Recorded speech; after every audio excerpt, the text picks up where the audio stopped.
So glad to have you joining us again for Curiosity Not Judgment. Welcome. My name is Birga. And I'm Gary. It's always interesting to me how we come up with the topics for any given week, and it always begins with some dialogue about things that we've been personally processing, things that have come to us maybe in repeats through different avenues. And so I think without question, every week we end up stumbling into something that has spurred conversation with both of us independently, and then we can come together to discuss it here on the podcast. And so this week being no exception, talking a little bit about the casual questions that we ask one another, and are we really listening for an answer? Do we really care what the person responds? And how do we change our attitude both about asking and then listening to somebody's response?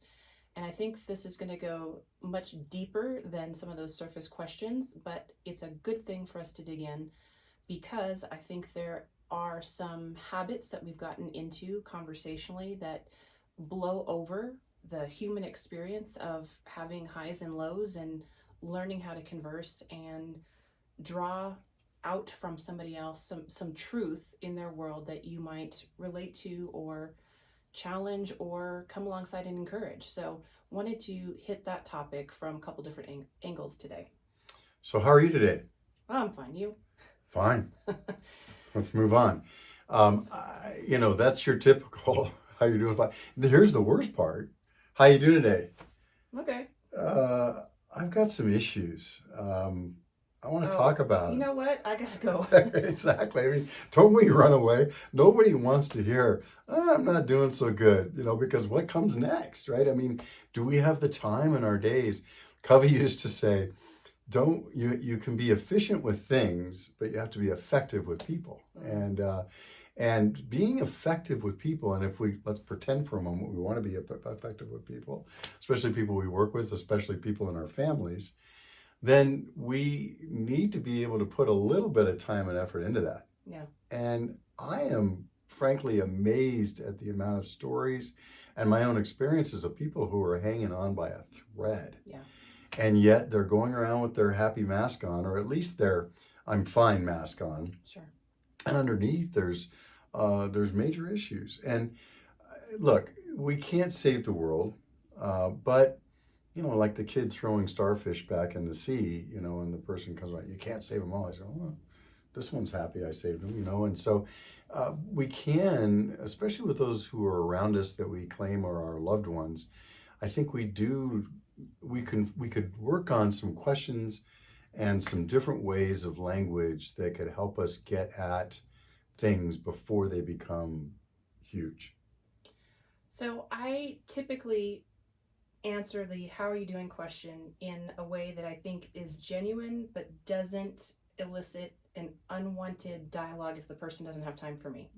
And how do you do that? Well, so it's happened when I walked in your front door. How are you doing? I said, mostly well. Yes. And that is the truth. Most things in my life are going pretty well, but there's always the things that are not. And so if you have the time, the bandwidth, the emotional curiosity to probe deeper, sure, we can have that conversation. But I also am not going to paint the smile on and say, oh, everything in my life is fantastic, because that's not an honest response from me. But it is measured, right? Yeah. I've measured that response. I think that's a really good way to do it, and I think it's a good use of language, because, by the way, no one's doing perfect all the time, Right. And to pretend that we are is disingenuous, quite frankly. And so I think there's ways to do that where you say, yeah, 5 out of 6 things in my life are going great. And I'm working on the 6th. And then if someone wants to say, oh, really? And I could have said, oh, really, mostly well. What's up? Right? If I chose to. Sure. And if not, and I'm in my own little world, or I've got a lot of time, or we have something to do together we need to get done, well, then I'm just going to let that go. Right? And so hopefully I don't let it go 9 times out of 10. But, maybe 4 times out of 10, I'll say, I'll make improvements and say, oh, maybe what's up. But I think that the other issue there is, first of all, we have to be able to ask ourselves, how am I doing today? Mm-hmm. You know, we've talked many times about reflection and self-awareness and how important that is. How often do we stop at the end of the day and say, okay, you know, what am I grateful for and what could I have done better today? And where am I in trouble? And I think that sometimes we just stay so busy, we never realize until it's too late that we're in trouble. Second of all, how do we relate that effectively to others, especially other people who are busy and we're just bouncing off each other all the time?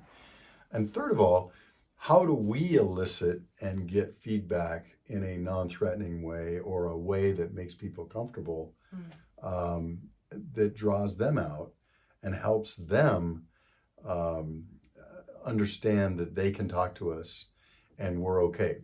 We're not psychologists, we're not psychiatrists, Right. but boy, sometimes it's really good to talk about something. Certainly. And I would imagine that there is some calculations that you're doing, whether you realize that you're doing it or not, about how much do I trust this person and what level of response am I going to give them. Because if you want to begin to build relationship and have it be more substantial than how you doing, fine, you know, that maybe the next response is, how you doing? Well, didn't sleep real well, struggling with some insomnia, but in general I'm doing okay. Mm-hmm. You know, maybe there's the gentle introduction to, I've got some stuff that I'm dealing with, and then it's up to the other person how they're going to respond. And I think that's just going to take time and trust building and relationship deepening. And you know, because you're not going to come out the gate, well, my child is this, and this, and I'm really concerned about, you know, being horribly in debt, and my car got repossessed. Right. You know, I mean, this is not the natural response to how you doing. Right. No, and you've heard me do this to some people. I do this actually pretty frequently, based on an interaction I had in my early Intel career. But basically, somebody says, "So," I'll say, "How you doing?" And they say, "Fine." I say, "How do you know?" Right. I have seen you do that, yeah. And it's a funny response from people. It's like, "What do you mean?" First of all, it's like, "Wait, that's not what I was expecting." Right. Second of all, it's like, "What do you mean? How do I know?" And then the ones who think about it, though, and just say, well, you know, I'm above ground today. I get that a lot. You know, I'm here. And we're usually in a good place when I get that. But how often do we even think ourselves of how we're doing? We're so used to just saying, I'm fine. I'm not sure that we're even aware of if we're fine or not. This is a very timely topic. I'm trying to decide how vulnerable I want to be in this moment. Woke up about 3:30 this morning and just was wrestling with some thoughts and wasn't being able to get back to sleep, and came out to the living room, sat and did that, kind of that mental processing of what is going on? Why am I not okay? And recognizing there's just been this pervasive numbness that I feel has taken over in a lot of areas. And it's atypical to my character. It's atypical to my emotional normal status. Not to say that I can't generate tears, because I can always pull those out pretty quick, but it's something that troubles me. And so I had to really start this morning with why am I not okay, and why has that crept in? And I don't have a quick answer to that, and that's going to be something I think I need to process over time. But the exercise that you just mentioned very casually about kind of doing that self-assessment, how are we really? I think it takes some time and some quiet to look inward and say, what is going on in there? And how much self-examination do we really want to do? You know, for my personality, for most of my life, you know, I pretty much thought that the way to get through life was just to keep moving. And don't let anything stop you or even drag you down, and just accomplish a lot. And people will say, you know what, you're doing good. You're accomplishing a lot. And then you get that feedback and everything's fine, even if it's not. You know, and, you know, it took a major event in my life, and I've had major events in my life before, to really stop me and say, okay, you need to take care of some of these things. You need to acknowledge some of these things. You mentioned numbness. I am a master at numbing up, right? Look, if I don't have time to deal with that right now, and I've got to soldier through this next event, and I'll take some time later to do it, then you know what? Numb all the way. And maybe that's an effective tool, but even a good thing becomes a bad thing if it becomes the only thing. Right. And if you're doing that all the time, that's not healthy. Right. Absolutely. So how do we find that balance between, and we can't in the middle of our busy days, or most of us aren't set up, I should say, to be able to just stop and take an hour out and say, okay, I better process these feelings. Yes. It's contemplation time, folks. Exactly. Yeah. So I do like where this is going, this idea of just enacting a daily exercise, but I know that you have been hearing some coaching that involves not just a morning practice of kind of that self-awareness, self-examination, but also some evening or even bedtime routines that can serve the purpose of looking back at the last 16 or 18 hours to say, okay, where am I after the events of the day? Yeah, so I've got a friend who, and he works he's the founder of my son's company, Jeremy Kubicek, and he came out with a book today called The Peace Index. And listening to him talk about that, and it's a good book, short read, I recommend it. But he said, his basic premise is, we can't get to world peace unless we have individual peace. And then what I really like, though, is the proactive, you can't just say, Birga, have peace. Done. Or, right, or I'm going to have more peace in my life. Command it. And he develops a language and doing peace in different areas of your life and saying, look, what level are you at? And there's some processes there. But he talked about 3 things to do proactively in the day that I thought were really good. The first one he calls a call-up exercise. So he gets up in the morning and he calls himself up and he says, here's who I am and here's who I can be and here's the things that I'm capable of. And I'm gonna go out today and accomplish those things. Which is a different practice than the analyzing how you are, right? Yeah, I'm getting to that. Yeah, okay. Yeah. But I think it's a good, let's do this in the morning. Ironically, I have my list, right? And I've been doing that every morning, I am Gary O. I'm a little out there. I'm the proud son of a naval officer. And I go through the all I ams, and it started out with just a couple, and now it's 2 sides of a paper. But it ends with, this person does not need to fear, perform, prove, or protect at the end, which really is a good start to the day. But then at 5:30 every day, and he sets his clock, he says, okay, let's analyze the day. What am I thankful for? And where was I a little off? Where did I not feel peace? Where was I frustrated? Why was I frustrated? Okay, well, people didn't honor me in this situation. Well, why do I deserve to be honored? That's my problem, not their problem. And it does a little bit of self-reflection. And then he ends up saying, okay, and what do I want to do the next day to either improve on that or to do some other things? And I think that that's super useful. And then the one he does at night, which is new, I hadn't heard it before, is his RIP sleep, which means rest in peace sleep. And most of us are thinking about a tombstone when we think of rest in peace, but wouldn't it be nice if we rested in peace every night and got a good night's sleep? I would pay money for that. So he thinks about a positive theme that he wants to really contemplate, kind of washes everything out for the day, which is easier if you've done your 5:30 assessment or whenever you choose to do it. And then he just clears his mind and then thinks about something that he wants to do, contemplate joy or some other theme that he wants to do around family or friends or work that's positive, that he just kind of says, here's my theme for the evening and I'm going to set myself up and rest in peace tonight. And I think, and there's a lot to that and you can individualize that. Sure. It's more than what I've just described, but I just feel like, it's an intentional process to make sure I'm doing okay.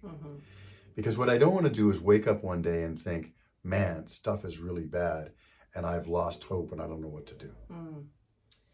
So that is a key concept that I don't want to brush over, because I think far too often we are seeing people, whether it be due to busyness of life, fear of perception, whatever the reasons are, do exactly that. It's like, well, I don't want to go too deep down this road. I don't want to analyze too much, because if I go down this place where I'm not doing okay, I may fall into this deep dark hole from which I can never recover. Mm. And I have been the hearing ear for a few different folks over the last about week and a half who have been in positions of leadership where they've fallen into the deep dark hole, and so much so that questioning the value of life has come to the surface. Mm-hmm. And so I know that we've had a podcast episode in the past about self-care and making sure that you are surrounded by a community of people that Yes. build you up and help you when you're in that place. But I think specifically in this case, these are three men who are leaders of organizations, and there has to be an appearance of togetherness, right? Mm-hmm. I'm the guy in charge. I've got to have my stuff together. I've got to be okay on all fronts.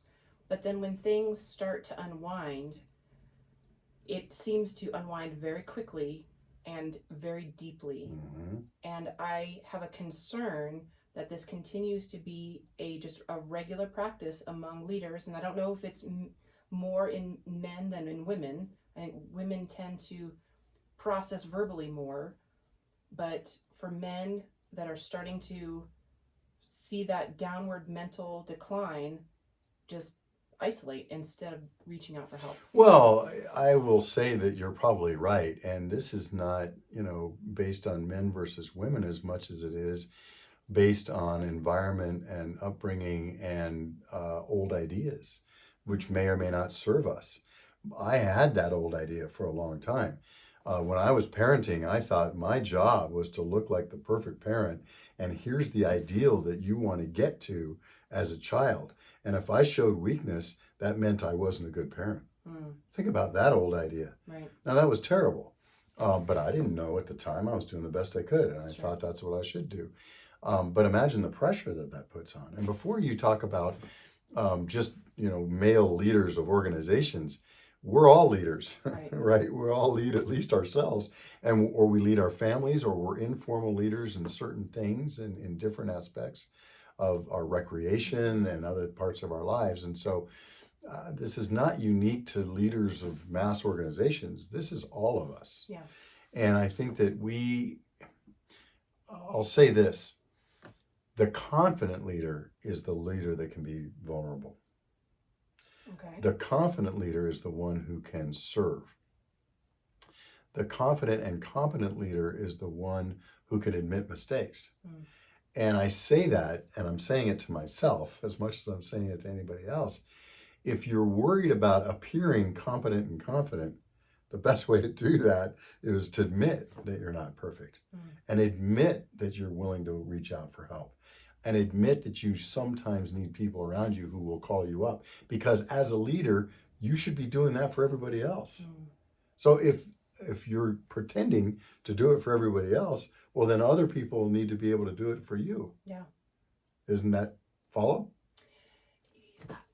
Yeah, with the way of the world it follows, right? Like I see what you're getting at and how that's just part of the general narrative, but I hesitate in just fully agreeing with that, because I think that there are genuine concerns about being vulnerable and posing a risk to your organization, your people, your job security, that we can't just throw that out altogether for the sake of, well, vulnerable leaders will ask for help, because there's some legitimate concerns in that. No question. And I would say that is the way of the world, though. Yeah. The world expects a leader who's up on a pedestal to act in certain ways and not be necessarily show signs of weakness, because that might permeate in the whole organization, or it might bring the organization down. I would say, though, that's what we all need to fight, because otherwise what we see are leaders who all of a sudden get in crisis. Right. And if you really want your organization to survive and you allow your leader to get in crisis, you're culpable. Sure. In my mind. If you're not asking the leader, how you doing? And hey, maybe I'm not the one who can help you, but get help. Raise your hand. Say, hey, I need, because what is our, let me just speak for me, what does our organization need from us, right? They need us to contribute in some predictable fashion, and they need our presence and they need our best. Yep. You can't do that if you're distracted by a heavy burden that you can't unload in some process, usually with other people. Yeah. I think, now I'm saying that, and I don't do it well, but I think that's the key. In my experience, if we don't get help, Covey used to say, unexpressed feelings never die, they just come forth in uglier ways later. And I think that's the same thing with issues and problems and challenges. There are entire, CEO forums. We have a mutual friend who leads one because CEOs can get together and then talk about their stuff with other leaders and not their own organizations. Right. Exactly because of the paradigm, I can't show weakness Yeah. in my own organization. Well, and I think the need for a neutral party to be the recipient of that processing is so critical, especially, the higher powered person that we're talking about, or in cases of, the police force, military, to have somebody neutral because of that, again, fear of, well, if I say I'm mentally unstable, am I going to lose my job because I'm somebody that's issued a weapon and I'm charged with protecting lives, and am I going to now be in jeopardy if I say I've got these problems? And that is a real big deal. Yep. And so providing a neutral space for somebody in a position of authority, especially in those lines of work, to be able to communicate with, I think is absolutely critical. So I think in summary, where we started was, instead of saying, how you doing, I'm fine, how you doing, I'm fine, we should come up with some kind of language to be real with people and give people the opportunity to talk about things with us, because I think that makes them feel more safe to talk and reach out with us also. So we should be more real be real when we're talking to other people, to our abilities and our timing and where we are at right now in these 5 seconds. Second, we need to be able to provide a way for others to be able to release and be able to talk about things if they feel comfortable. Right. And third, I think we need to all encourage each other and call each other up, not out, to make sure that we're getting the help we need to function in this very chaotic world. Yeah. And I would say, if you're part of an organization, a business, a church, a club, a whatever, and you have opportunity to be a voice of influence, to propose that. Hey, do we have someone within our ranks that can serve as that neutral ear, or could we bring someone in from the outside to serve everyone from the brand new hires at the lowest level all the way up to the CEO, to make sure people have a safe processing space here in this organization? Yeah. And in many organizations, that's not HR. Right. HR has been kind of co-opted into a kind of a tool of management that just kind of tries to explain policies and handle benefits. And unfortunately, human resources needs to be human resources, and they need to be a resource to the humans in the organization, which, isn't always the case. I'm not blaming any human resource people out there, please believe me. But that's not always a trusted source, is my point. Well, so as we wrap up, I would invite you to leave some comments below. Where do you find that safe space to process? Are you part of an organization? Have you hired in chaplaincy? Have you hired in some sort of a mental health professional that's, available to the people of your organization X number of hours per week or month? Very curious some of the things that you all have been privy to, that you have been creative with, in order to make sure that there's some healthy things that are happening within your organization, your church, your clubs, whatever the case may be. So please do let us know. Feel free to reach out to us through the website, which is curiositynotjudgment.com, or of course you can leave comments on Facebook or in the platform that you're hearing or watching this in. So thanks so much for your time. We'll see you next week. Take care.